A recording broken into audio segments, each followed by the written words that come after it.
Hi guys, welcome back to my channel. I hope you're having a great day so far and welcome to today's video, which is going to be a good old will I buy it, where I'm going to be talking to you about all of these new and upcoming makeup releases and sharing my thoughts on what I plan to grab, what I'm not touching with a barge pole and everything in between. So without further ado, let's get started. Okay, so let's kick things off with the most interesting, to me at least, fragrance release of the month, and this is Angel's Share on the Rocks by Kilian. So if you're not familiar, Angel's Share was the original, the first of this line of fragrances from Kilian. It is a boozy fragrance, really quite sweet, very good performance, centers around cognac but has quite a gourmand base to it as well. Very popular, well-known fragrance for the house. So this is a flanker to Kilian's Angel's Share, and as you might expect from the name, this is penned as being like a lighter, slightly fresher version of the original Angel's Share, which is very thick, heavy, warm, spicy, woodsy fragrance. So I don't think we're necessarily expecting this to be like a citrus fragrance all of a sudden, but we do have the addition of grapefruit and bergamot in the notes here to give this the sort of lighter, fresher quality that it's asking for from this flanker. So normally flankers of fragrances I already own, and I do own and love the original Angel's Share. I'm not typically interested in them because I already own something, and usually flankers aren't a complete different fragrance. They're like the original fragrance with a slight twist or a slight tweak. So to me, usually it's not worth having a flanker of a fragrance that you already own. But this one is quite tempting me because I feel like these days Angel's Share is a little too sickly sweet for me, and what I'm loving at the moment, it's not a wearable fragrance in summer at all. It's very much like a winter autumn fragrance because it is so heavy and woodsy and is very sweet. It would be too much for the warmer months for me and what I like. So actually the thought that this might just be that little lighter and fresher and have those citrusy notes in there might actually make a fragrance I really love a bit more wearable more of the time for me. So I'm definitely going to get a sample of this. It's not going to be a straight blind buy because I do have the original, and if it's too similar it will be a pass, but I'm intrigued enough to at least want to get my nose on it. So sorry if we were a bit dark in the beginning of this video. The sun is in and out today. This is the challenge of filming with natural daylight, because if it comes back out again we'll be very bright, and I have to keep changing my camera settings to cope with that. It's not all sunshine and fairies, believe me. It's very challenging. So next up, let's take a look at this Lancome Holiday palette. We are starting to see holiday releases. Advent calendars are raining down upon us already. Let us just get at least to the start of school, will you? But we are seeing holiday releases, like it or not, starting to raise their heads now, and we're starting off with this Lancome palette. So this is a kind of all-in-one palette. We've got 4 eyeshadows, a blush, and then 2 lipsticks. Those lipstick bullets are on the side of this palette. This looks so beautiful, and I know Lancome can do this type of palette very well and very nicely in these combos that you think, do they really go together, and then they end up being stunning together. So I was quite excited about this when I first saw it, but having seen the swatches and then with the addition of the lipsticks in there, I don't like the overall feel of this. Those lipsticks aren't shades that I would especially wear. They're a little too sort of red pulling and like pinky pulling for me. I do like the powder shades, but I just know it's really going to annoy me having those lipsticks in there. It just feels a little mix. I feel like this would be an excellent gift because, you know, you get the lipstick, you get a lot here, and it does feel very festive. It does feel very giftable. But I think for something that I'm going to get a lot of use out of, I don't love having the lipsticks in there. I think that's going to make it a bit clunky and a bit large for what it is, and I can't really see me traveling with this. It's just a little bit mismatched for me and how I like to do makeup in the shades that I like. So I think I'll probably pass on this, although I do expect it to be beautiful and to have some stunning formulas. I just can see it being something I don't use a lot. Moving on, let's talk about these Chanel Bonbons palettes. I feel like I have unpopular opinion about this.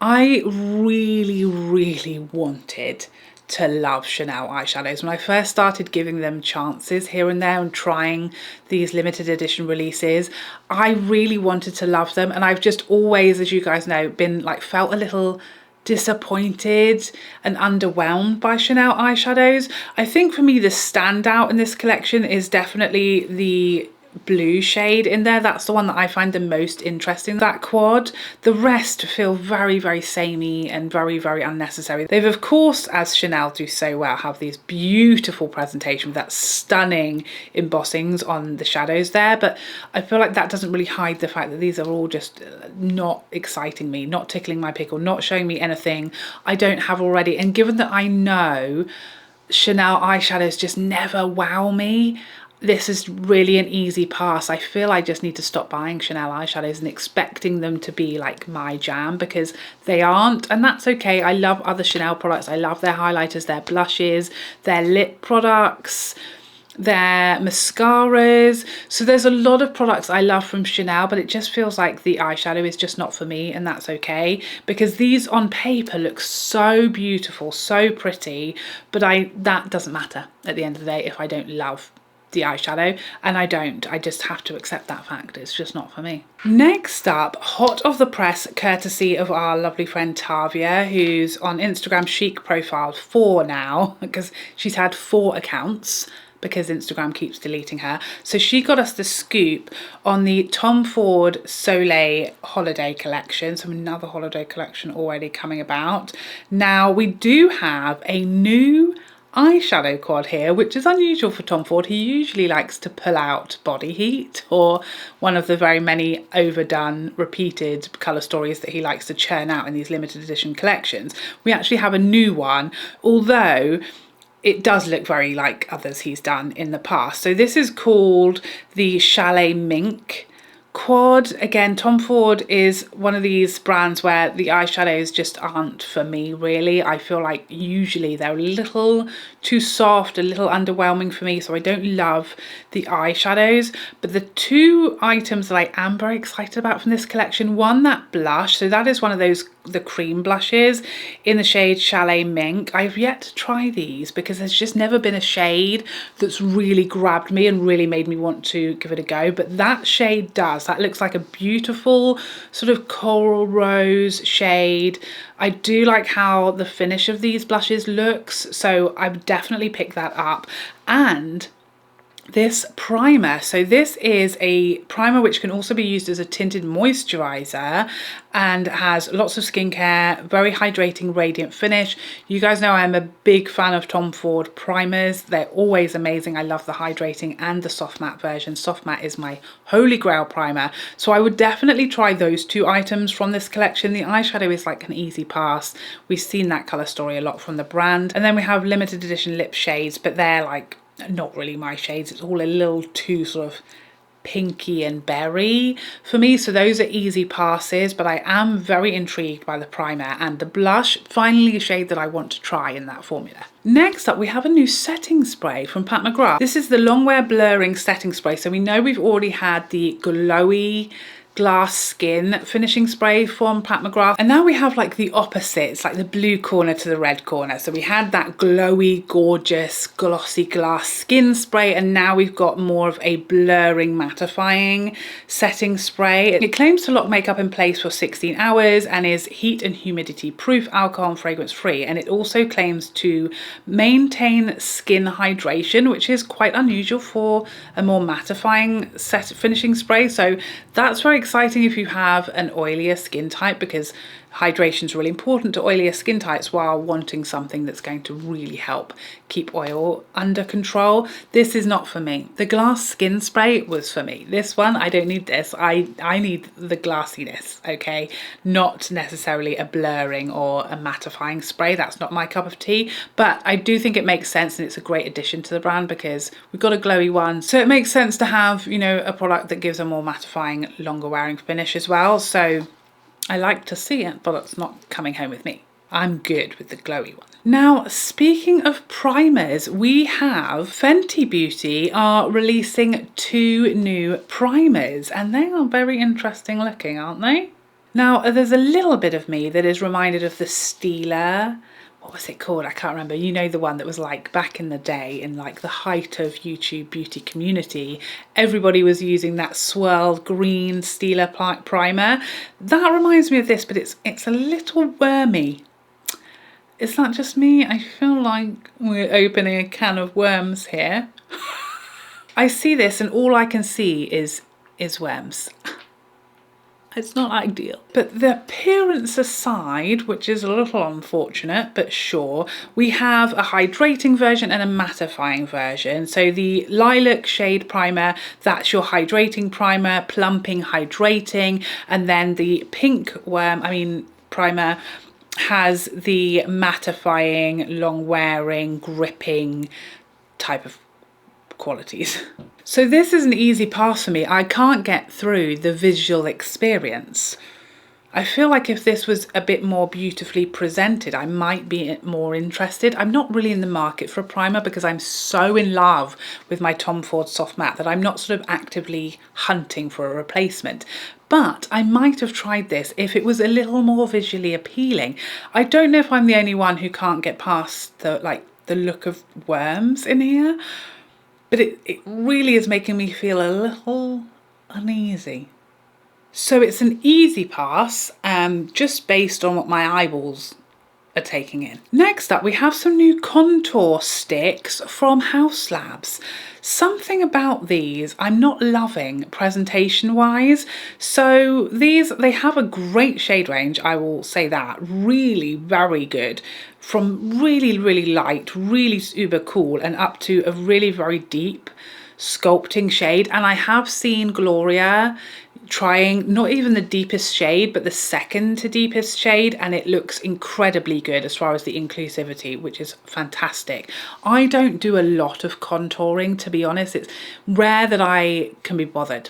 That's just, I'm very lazy. If there's a step which I feel I can skip, it will be skipped, and contouring is just not something I can be bothered to do on a very regular basis. These have a real sort of pencil-like appearance, and there's something about that that's putting me off. I think it's making me feel like it would be dry, and that's not necessarily the case. I think that's just what my mind tells me when I look at this. It looks like almost like a rubber, you know, like an eraser on the end of it. That's what it sort of looks like. That's what it's making my brain say it will feel like, which I don't think is the case at all. It's just my eyeball to brain process. That's what it's telling. It's making me feel like it would be dry, but I have seen some really nice reviews. It's not really made me feel like I need to run out and get these because it's just not a product I use very often. So I feel like it's an unnecessary addition for me. I don't contour very often. When I do, I kind of have my products that I like and that I stick to. So I'm not really on the lookout for new contour products, and if I were, I feel like I'd need something to grab me a little bit more. There's just something not exciting me about these. Even though I love Haus Labs as a brand, I just don't feel excited and wowed by them.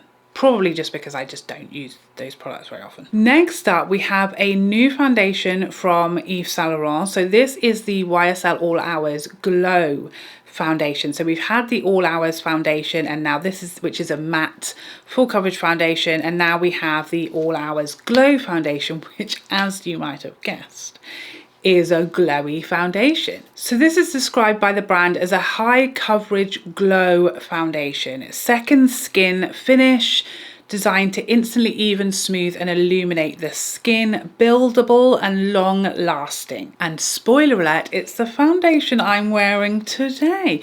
I just tried this for the first time. I filmed my latest makeup and movies video and I tried this foundation for the first time. Let me tell you, first impressions aren't knocking my socks off.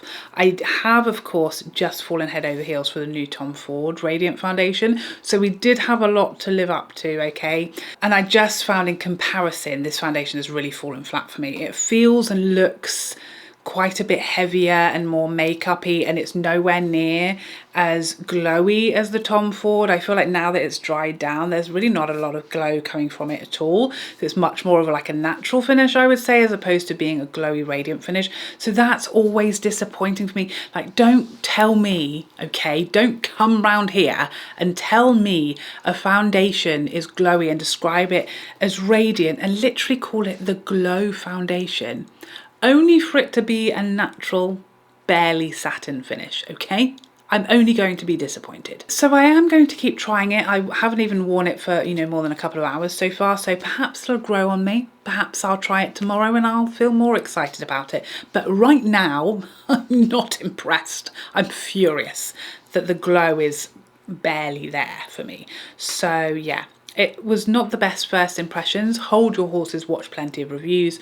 I feel like there's better out there, but I was intrigued enough to buy it and want to try it. The online shade guessing was horrifying, okay? I had no idea what was going to arrive, whether it was going to be 20 shades too light or 20 shades too deep. I had no idea. So I will say that I absolutely smashed it out of the park as far as a blind guess goes. I like this packaging. I think it's really pretty and elegant, but so far on first impressions, it's not knocking my socks off, I have to say that. I feel like I'm very negative today. But it's not my fault, okay? I want to be excited by makeup. It's hard to do these days. So moving on, another product from YSL. We have, again, I think probably a holiday targeted release. We have a sort of blush highlight cheek palette. We've got 6 shades in here. When I first saw this, I was very excited. I love this packaging. I think YSL are smashing packaging out of the park at the moment. It's just win after win, hit after hit.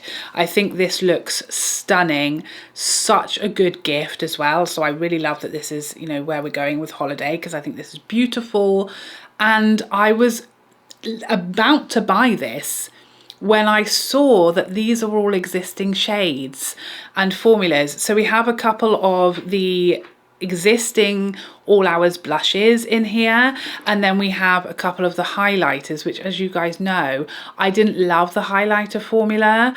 So that it went from being something I was really, really excited to pick up to realizing actually I'm going to pass on it, because you know, you can't just buy mediocre stuff that you're like medium excited for when holiday releases start, okay? Because we know holiday releases are always the most tantalizing, aren't they? There's so many stunning, beautiful, exciting products that come out during the holiday season.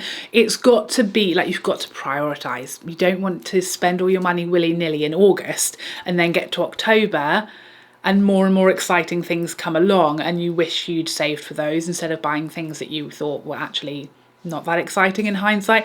So I'm glad I waited. I'm glad this wasn't available instantly here. That's why I didn't just jump and buy it straight away. And then when I started to see the shade names confirmed, that's when I realized, oh, and I saw the swatches, these shades are not really my shades, and I wasn't a big fan of the highlighter formula, so we're going to pass on to bigger and hopefully better things. But I think if you do like the highlighter formula and you maybe haven't tried those blushes yet, or you don't own these shades and you do love them, it will be a stunning, beautiful purchase, because those formulas, the blush formula is gorgeous and I love it.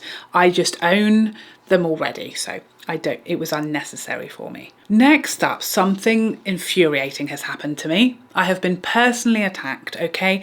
Natasha Denona, we need to have a word. She's coming out with this new Hy-Glam foundation. And what's wrong with that, you might ask yourselves? Why isn't she allowed to do that? Here's why, okay? Here's what's happened. I literally just filmed the best and worst of Natasha Denona, and I've gone on and on and on in that video about how she doesn't have a foundation and how she needs to reformulate the foundation that she has because it's atrocious.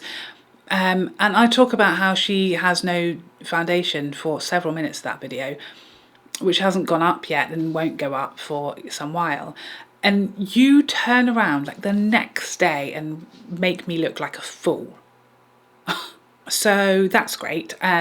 Please remember this conversation when you watch that video and you think, what are you talking about? She has got a foundation out. She's already reformulated her foundation. What are you talking about? Please remember we had this chat. But that aside, personal problems aside, here we have the Hy-Glam Hydrating and Blurring Longwear Radiant Serum Foundation. Was there a need for so many words? I'm not sure, but here they are. So this claims to be This claims to be a creaseless, medium buildable coverage foundation that won't settle into fine lines or pores. Safe for sensitive skin, 52 shades. Oh, whoa. Thank you so much. Although I will say for so many shades, there's a lot on those second two arms, the light and medium, which is typical. Most brands seem to have the majority of shades there. There's very few really fair shades and very few really deep shades. So I feel like if you're going to bring out that many shades, there should have been more at either end of the range, but a very large amount of shades, a really nice bottle. I love the look of this bottle. I'm not sure that I feel overly excited by this. I think just based on the fact that I've had quite a not the best experience with Natasha Denona's base products. Her initial original foundation I was not a fan of at all, as were most people, hence why it's gone now. Her original concealer was like the worst concealer I've ever tried in my life. I do like her reformulated concealer. So it's not something I'm mega excited about, but I am curious enough to want to try this. It sounds in the ballpark of the foundations I like: a medium coverage, a glowy finish, long wearing, smoothing, hydrating, creaseless, flattering on fine lines. So it sounds like it's got a lot up my street. So I definitely will give this a try and let you know my thoughts. I just wish she could have waited until I put my video up, or done it before I made the video so I didn't have to look an idiot. But you know, what's new? Next up, let's talk about these Hourglass Charms palettes. Who saw this coming? Not me. We were all ready and waiting for the holiday palettes, and suddenly they said, hang on, we've got these first. So these are two exclusive palettes that have a customizable option on just for the packaging of these charms. So there are all kinds of different charms to choose from. There are 48. In fact, very many options. We have letters, there are the horoscope signs, there's just some little symbols like rainbows and moons, and all different charms that you can choose to personalize. You choose your two favorites and they sort of attach to the front of the palette. The palette themselves are unfortunately consisting of all re-promoted shades, and these palettes are only available in their flagship New York store and their Selfridges in London Oxford Street counter. So there's only two places on earth currently where you can get these, and they say they're exclusive, they say they're not going online, they're not going anywhere else, but we did hear that about the Barney's palettes, so it's possible they may appear online at a later date, but they are currently saying they're only exclusive to those two locations. So in volume 1 palette we have Dim Light, which we all own times 25, Luminous Bronze Light, Incandescent Strobe Light, Mood Exposure Blush, Peach Fusion Blush and Vibrant Coral Blush. All beautiful shades, but all previously existing shades that have been in previous palettes. And then in volume 2 we have Radiant Light, Infinite Strobe Light, Burnished Glow, Lucid Glow, Red O and Solar Bronze. So all existing shades that we've seen before that have been in previous palettes. The only new thing about this is the option to pick your charms and customize that, the front of these, which they've charged like 20 plus pounds for the benefit of doing that. Really, Hourglass, you'll do anything but give us back the customizable palettes. What are we doing? What, we didn't ask for just charms on the front, okay? Have that as a bonus option, sure, but give us back the option to build our own palette, okay, in a 6-pan. That's all we're asking for. What is this side quest? I don't know whose idea this was. They're much more expensive than their typical 6-pans. They're very, very exclusive to 2 specific locations worldwide. It's an easy pass. I already own these shades. I'm not going all the way to Selfridges to get one. I barely leave my house, so No thank you. Next up, let's talk about these, little hint there, new lipsticks from Dior. These are the Rouge Dior On Stage lipsticks, and these are described as an ultra long wear lipstick with a shiny finish. Shape and smooth lips while hydrating. Easy for you to say, not so much for me. Smooth lips while hydrating them for 24 hours, soft melting texture, intense comfort with fade resistant colour that lasts. So I, as you can see, picked one of these up immediately. They sounded right up my street and I wanted to try them. And I tried this for the first time today, and I just went and ate a sandwich and had some squash before coming back up here, and it lasted beautifully through all of that. So far, so very good. So these are very creamy. They smell unbelievable. They have that typical Dior scent that all the Dior lipsticks have, that's like some kind of jelly sweet. Very nice. But this one, it's like even more delicious than usual, I feel. It goes on so silkily and creamy, but then you sort of feel it dry down a bit, and that's how you can feel that it's going to be long wearing, because it feels like it's almost set down. And look at this. Can you see there? Just a little magical. Very much a sort of similar effect to the Chanel Duo Tenue lipsticks, the double-ended one, but you don't need the gloss, it's just the bullet. Really like it. First impressions are really good. Lovely amount of pigment, feels comfortable and hydrating, but feels like it's going to be very long wearing. So I instantly went and got one. The shade I'm wearing today is the Confident Nude shade, but as soon as I tried these, I was going back for more. I'm already all over the, what is she called, Daring Blush shade. Already ordered that one the second this went on my lips. I think these are going to be a big hit, and so far on first impressions, I am loving it. And now finally, let's talk about this much discussed hot topic of this Louis Vuitton makeup line. We've known this has been coming for quite some time now, and we know that Pat McGrath is the genius behind this collection, so hence why we've all been very excited for it.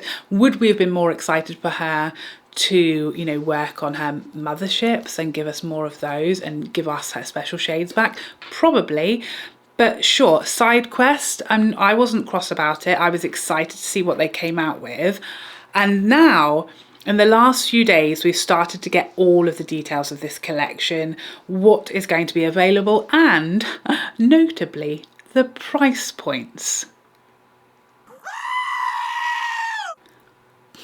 So we know that there will be 8 eyeshadow quads. Let's look at these. Wow, when I saw these, the packaging is delectable. These look unreal, and based on the price point, I would like to expect that this will feel incredibly luxurious and really the absolute peak of luxury when it comes to makeup. That's what I'm expecting, because these apparently are going to set you back $250 for a quad.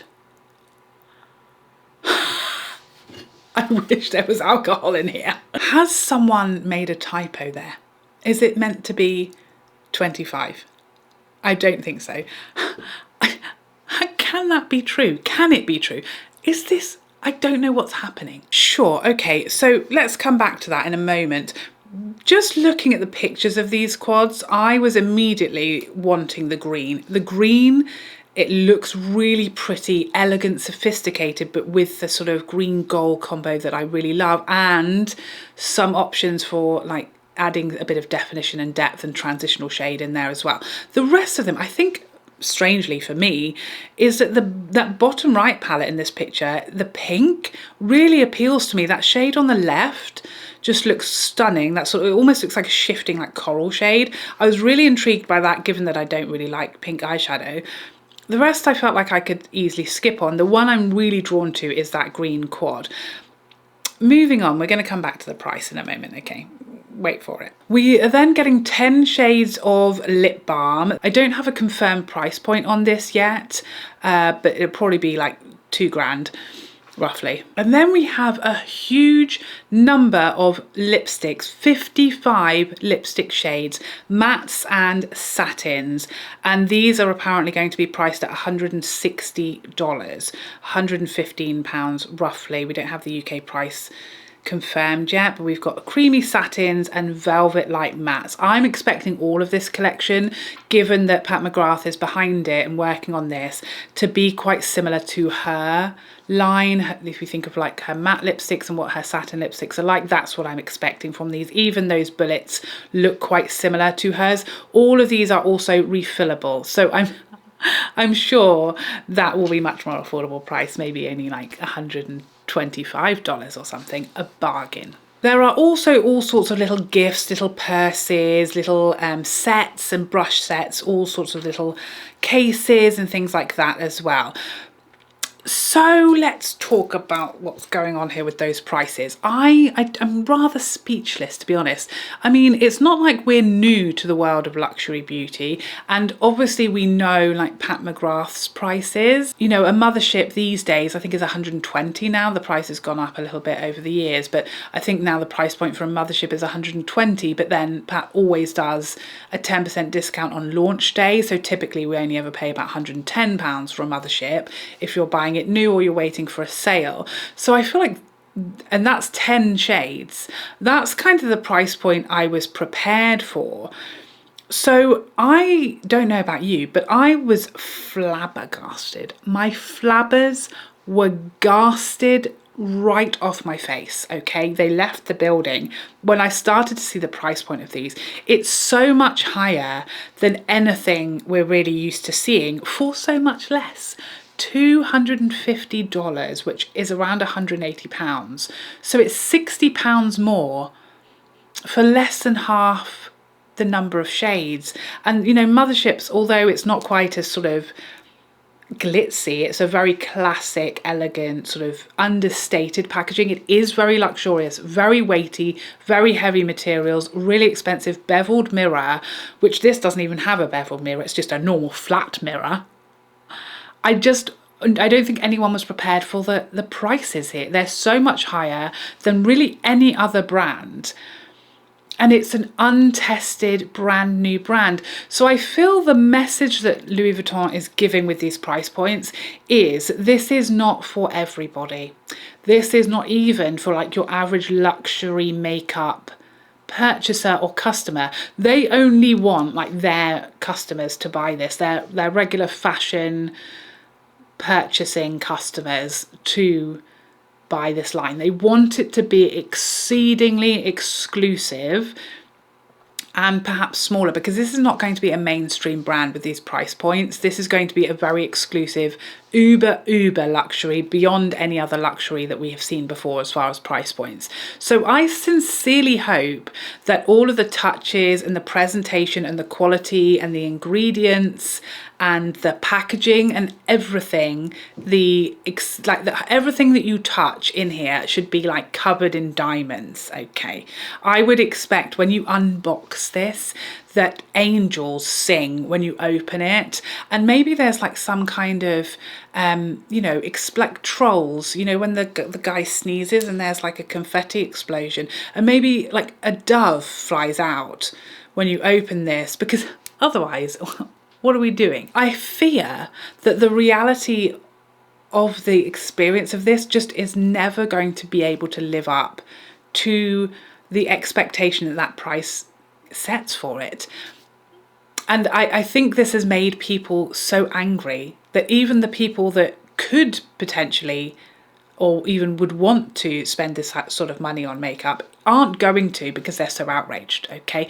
So I'm going to ask you guys what you want me to do about this, because I know a lot of you are of the opinion that we should not support this outrageous, ridiculous pricing of this brand, and you would rather that I vote with my money like many of you are going to. So a lot of you have already messaged me and said, don't buy this, don't review it, we don't want to support it and, you know, contribute to this brand thinking that these price points are in any way, shape or form acceptable or normal But, you know, on the other side of that, this is my job to buy and review makeup, and something that is that expensive, I'd much rather waste my money when that is very much an investment, a business investment for my channel, that if I, you know, purchase something for review purposes, it's because that's my job, as opposed to it being that amount of money that is just, you know, going on makeup because I enjoy it. So I always say to you guys, I'd rather spend my money, and if it's wasted, it saves many, many more of you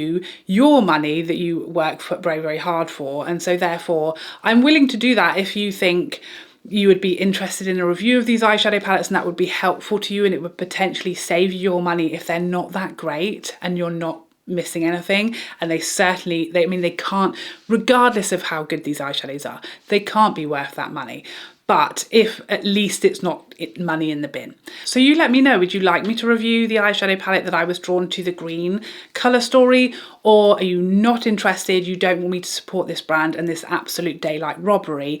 Please let me know your thoughts on this in the comment section down below, and I'll leave it up to you guys what you want and need from me with regards to this brand. My fear here, my beer fear, is that this is going to have like a knock-on impact on the pricing of other brands, because I feel like Louis Vuitton, as far as a brand, is not like wildly more expensive typically than brands the likes of Chanel, Dior, you know, Yves Saint Laurent. Those sorts of brands are on a similar sort of par as far as their usual pricing structure. So I'm concerned that the pricing of this beauty line is going to have these other luxury brands saying, oh, well, if they can charge that, let's all put our prices up, and we're going to see a snowball effect. If this brand sells really well and becomes really popular and really successful, regardless of those price points, I fear for what that might mean with regards to other brands looking at their prices and seeing what they can get away with. If Louis Vuitton is getting away with this, we can certainly get away with increasing our price points as well. We've got Tom Ford dropping his foundation prices by like 50%, and then Louis Vuitton are doing this. So what's happening? I'd love to see more brands inspired by Tom Ford, but I'm concerned we're going to see more inspired by Louis Vuitton and seeing what can we get away with charging these people. So I just want to say that Tavia at Chic Profile 4 on Instagram has all of the information, all of the swatches of all of these products. So if I were you, I would go and check her out on Instagram, because I haven't posted any of the swatches here, just the like shots that have been available to us all, but she has the prices and she has all of the swatches of the lipsticks. Luckily for me, the lipsticks just don't wow me at all. I was sort of looking through that, is there a shade that I'm particularly drawn to? But I'm not. They all, you know, like nice, there were some nice shades there. There's nothing that I feel especially wowed by or especially drawn to that really excites me that I want to try. The only product really that I was drawn to before seeing the prices is that green eyeshadow quad that I was quite excited to try before I saw the pricing. Now I feel like I don't think anybody on earth needs any of this, to be honest. None of it's particularly wowing me. I do think the eyeshadow packaging is gorgeous, looks very luxurious, very, very beautiful. But as far as the colour story, is it anything we haven't seen before? No. I really hope the quality will be incredible.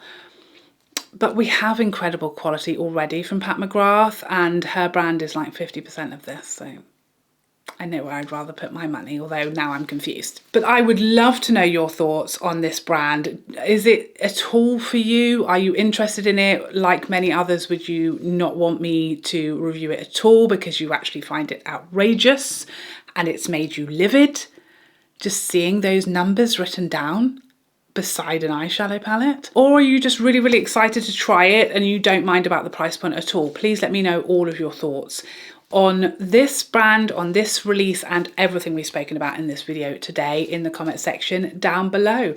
But there you have it. Those are my thoughts on all of these new and upcoming makeup releases. Thank you so much for joining me today. I hope you enjoyed this video and I would love to see you in the next one. Otherwise, take care for now. Bye bye bye bye bye.